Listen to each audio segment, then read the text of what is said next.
উর্মির চক্রান্ত হাতে নাতে ধরে উর্মি ও জয়কে পুলিশে দিল দীপা।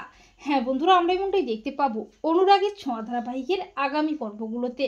সাক্ষ্যদীপ উর্মি ও রত্নাকে আচ্ছা করে রামধোলাই দিয়ে রূপাকে নিয়ে চলে যায়। এরপর বাড়িতে পুলিশ এলে উর্মি রূপাকেই দায়ী করে, আর দীপা সূর্য তড়িঘড়ি করে সাক্ষ্যদীপের বাড়িতে ছুটে যায় রূপাকে ফিরিয়ে আনতে। রূপার অভিমান হয় দীপার ওপর। দীপা সূর্য রূপাকে বলে, মা ফিরে চলো মা। রূপা সাক্ষ্যদীপ ও চারুর কথা ভেবে রাজি হয় দীপার সাথে ফিরে যেতে। তবে দীপা বেশ বুঝতে পারে রূপার অভিমান হয়েছে। দীপার মনে সন্দেহ হয় উর্মিকে নিয়ে। দীপা মনে মনে ভাবে উর্মি কেন রূপাকে অকারণে দোষারোপ করছে। দীপা উর্মির উপর নজর রাখে। এরপর উর্মি রূপার ক্ষতি করতে কুমারের কাছে যায় চক্রান্ত করতে। দীপাও যায় উর্মির পিছু পিছু, তবে উর্মি টের পায় না।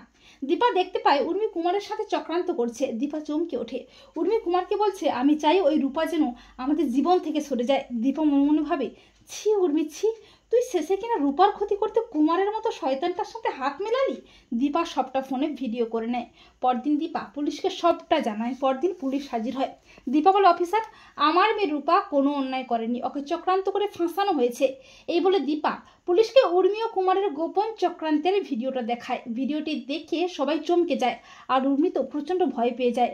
উর্মি নিজেকে বাঁচাতে চিৎকার করে বলে, এসব মিথ্যে দিদি, তুই তোর মেয়েকে বাঁচাতে এ সমস্ত করছিস।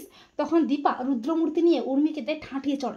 দীপা বলে, ছি উর্মি ছি, তোর রূপার উপরে এত রাগ যে ওর ক্ষতি করতে শয়তান কুমারের সাথে চক্রান্ত করছিস। দীপা বলে, অফিসার, আমার মেয়েকে বিনা দোষে দোষারোপ করা হয়েছে, ওদের এক্ষুনি অ্যারেস্ট করুন। এরপর পুলিশ উর্মি ও জয়কে অ্যারেস্ট করে টানতে টানতে থানায় নিয়ে যায়। তো বন্ধুরা, তোমরা এটাই চাও তো যে উর্মির চক্রান্ত হাতে নাতে ধরে উর্মি ও জয়কে যেন পুলিশে দেয় দীপা? কমেন্ট করে জানাতে ভুলো না তোমাদের মতামতটি।